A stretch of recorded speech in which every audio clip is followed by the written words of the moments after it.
All right, the NFL draft begins tomorrow night, and we have been covering it this entire month leading up to the big night on WCNC+. And tonight we want to bring in a very special guest from NBC Sports. He's got like 5 other jobs, but he's focused on the draft for us tonight. Connor Rogers. Connor, you ranked 320 draft prospects, making great use of Excel spreadsheets, I'm sure. That's a career high for you.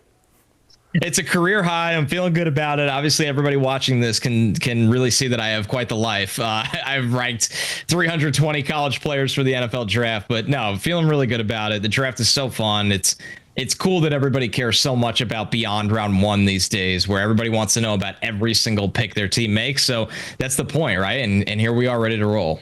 All right, well, you can see that. I'll retweet it at the top of my timeline, and Connor's on X at Connor J. Rogers. So, Connor, let's start with the obvious. You have Jalon Walker ranked 19th on your big board, I believe. A lot of mocks have him going 8th to the Panthers. What are your thoughts on him as a prospect and a top 10 pick? He's such an interesting player because he played a lot of off-ball linebacker, of course, at college for Georgia. And when you look at his reps when he gets the ability to rush the passer, whether it's standing up or with his hand in the dirt, he flashes a lot there because he plays with good speed. He plays with good violence.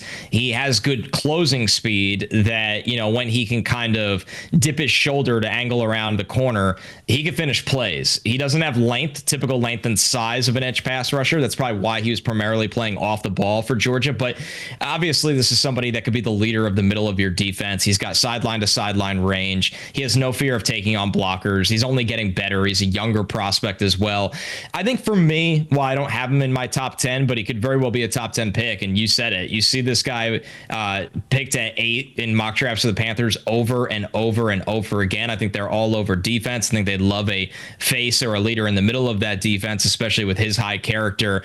For me, it's these hybrid guys are a little tricky sometimes. You have to ask yourself, are they, you know, really good at multiple things, but then it's going to be a tough adjustment period to the NFL where if he doesn't have the size and length of an edge rusher, is he only going to be kind of a blitzer? And his off-ball linebacker instincts have not caught up to what you would consider a first-round prospect yet. He's kind of more of a see ball, get ball guy, but his first step isn't always the right one, where he's still learning the flow of the run and still learning how to kind of read things pre-snap. And that's understandable for your younger players. So I think for me, it's a good fit for the Panthers. I think it's a need for the Panthers. There's a couple other directions I would probably go over him in terms of instant impact, but they're clearly thinking long term if they made that selection. Yeah, GM Dan Morgan told us last week they have a plan for him if they pick him, and that is outside linebacker.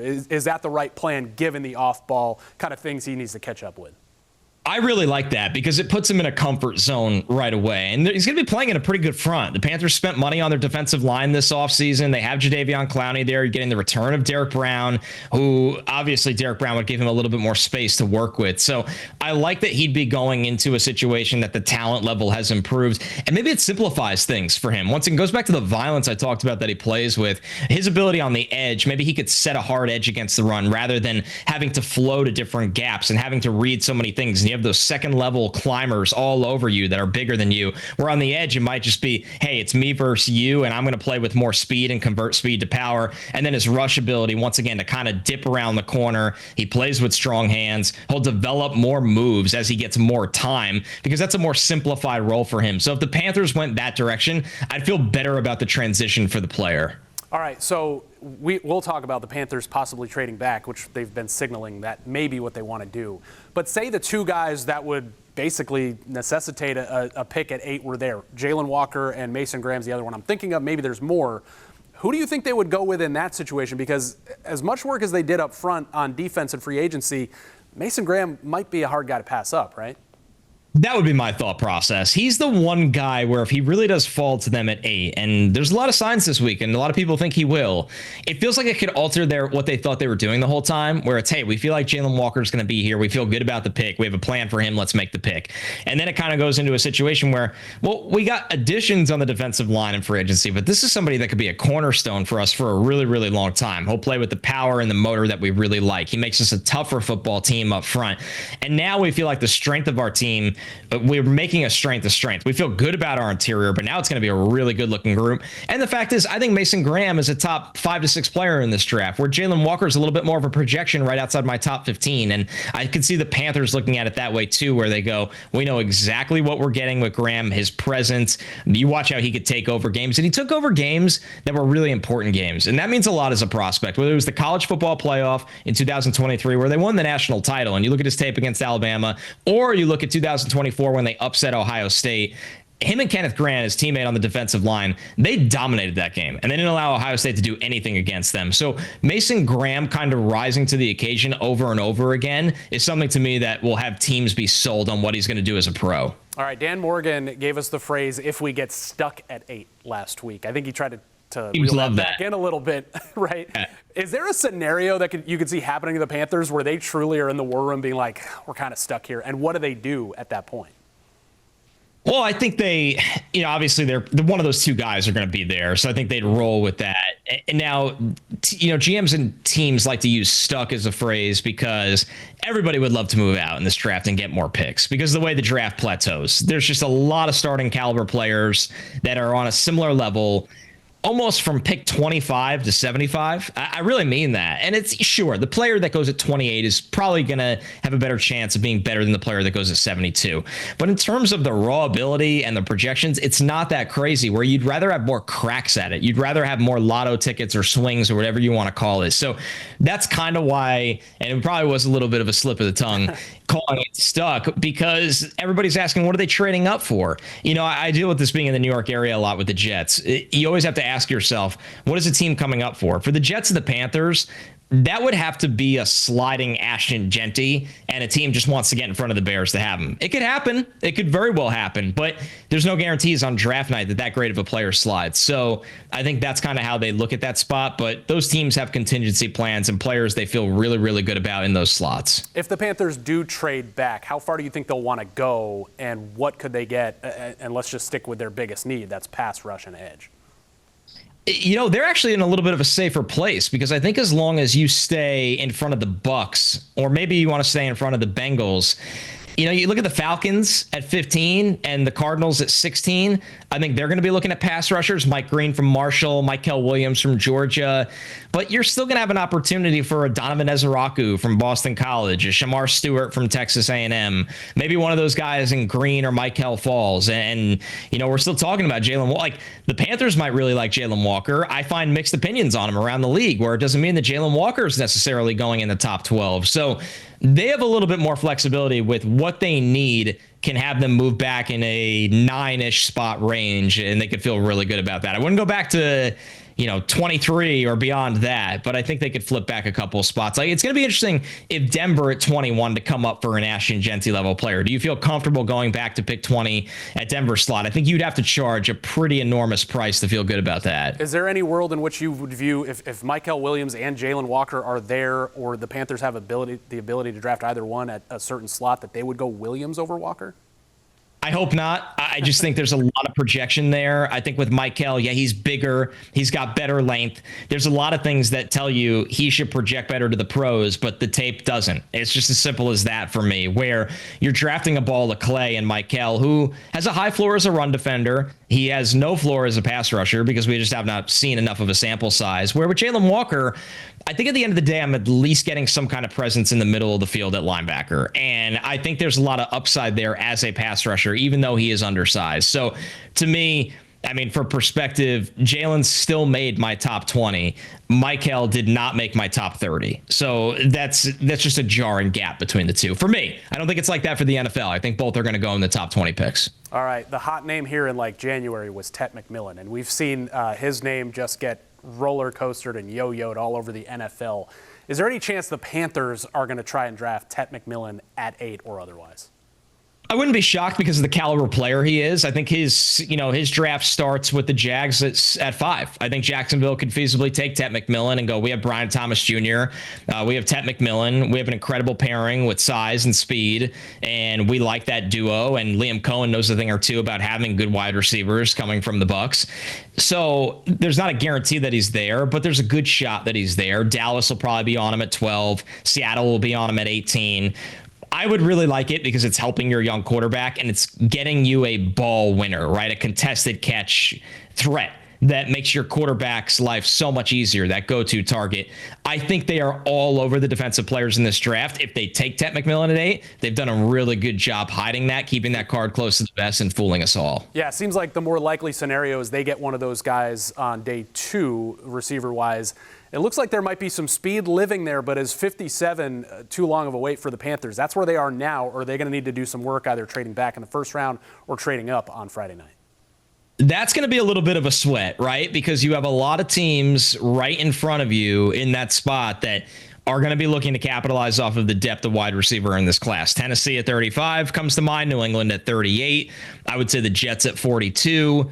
Dallas once again at 44, depending on what they do at 12. The Falcons at 46. And then I'd say Seattle at 50 and 52 is really, really interesting. So when it comes down to it like that, there's just, and the Packers, of course, at 54, I think are going to be all over the wide receivers. So you might want to make some calls and feel how the board flows. Now, it depends how many wide receivers you like. If you look at it and go, we're comfortable with Jack Best from TCU here. We're comfortable with Kyle Williams from Washington State here. We have a comfort level on 7 different wide receivers on day 2. Then you're probably going to be fine. But coaching staffs, they tend to fall in love with players, or they view guys as scheme fits and guys that don't fit. And that might be the situation for the Panthers, where they sit there and go, you know what? Let's get a little aggressive here. Let's get our guy and make sure we kind of get a little bit of both. We get a defensive stalwart that we feel really good about in the top 10 of the draft. And then we were aggressive on day 2 to get our young quarterback and our head coach some help at wide receiver. We feel like both these guys are going to be impact players in 2025. Are tight end and tackle deep enough for the Panthers to kind of double dip with that offensive mindset on day 2 or even day 3?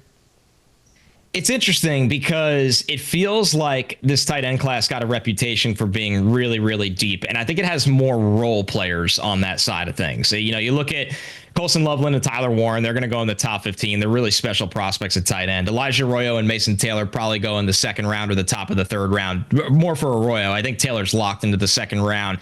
Then you look at it, where does Terrence Ferguson from Oregon go? I think he's going to be a good third round player. After that, you're looking at either blocking tight ends or possession kind of threats, guys that are tight end 2s or tight end 3s. And then tackle has a problem where a lot of the college tackles are going to be guards at the next level, whether it's arm length, whether it's just lack of ability in terms of explosiveness in their pass sets and their lack of ability to mirror on an island, but they have a good anchor where they'll kick inside the guard. So surprisingly, I don't love the depth of both of those position groups. I think it'll be completely adequate on day 2, second and third round, but I think the fourth round, you'll see a big drop off where there's not a big drop off on the third round and the fourth round with the defensive line group or even edge pass rush to an extent. Safety has some depth. Running back has so much depth. So it's always how the balances go of different draft classes. All right, you have dived into 320 players. Let's just talk about the first round players, because there seems to be such a range of where some of these guys could go. Shedeur Sanders is obviously kind of the poster child for that right now. But I've even seen Walter Nolan all the way from the back of the first round, and today I saw him in a mock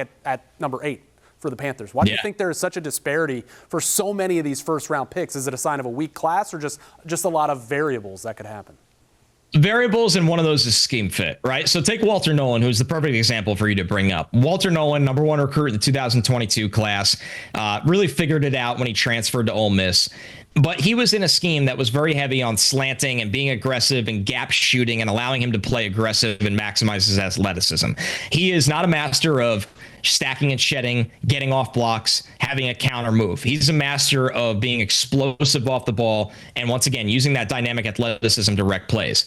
Some schemes will like that because they'll say, hey, like San Francisco at 11 is a team that would like that. Pin your ears back, get off the ball, and go. Where other schemes might be a little bit more, hey, read and react, hold the point of attack. There's more rules, more responsibilities. So that's why you see so many of these players have different ranges, because they might be a really nice projection for one defense, and they might have not really be the seamless fit for another one. And then, you look at Shedeur Sanders, it's a different conversation for him, Jackson Dart, and Jalen Milroe. The problem is, after the Steelers at 21, who I'm not convinced they're going to take a quarterback in that slot, you need somebody to come up and get you. And we love doing this every single NFL draft. Trades here, trades there, all these exciting trades. And then a lot of times you blink and nothing really happened. Now, that could change this year because so many teams at the end of round 1, I think, want to get out of their pick. Minnesota at 24 needs more picks.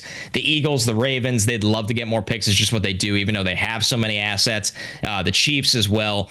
where somebody has to come back into round one. In my opinion, maybe we get a surprise and they go earlier than this, but I think at the end of round one, Shedeur Sanders, Jalen Milroe, and Jackson Dart will be sitting there, and they'll hope a team like the Giants or the Browns comes up and gets them, or even the Saints. But you know what? Those things are very, very difficult to project, and more often than not, they simply don't happen. We go into day two, and people are still waiting in their green room. You know, it's kind of nice, Connor, for me here in Charlotte not to bring up quarterbacks until the end of a draft conversation rather than the beginning and all the way throughout.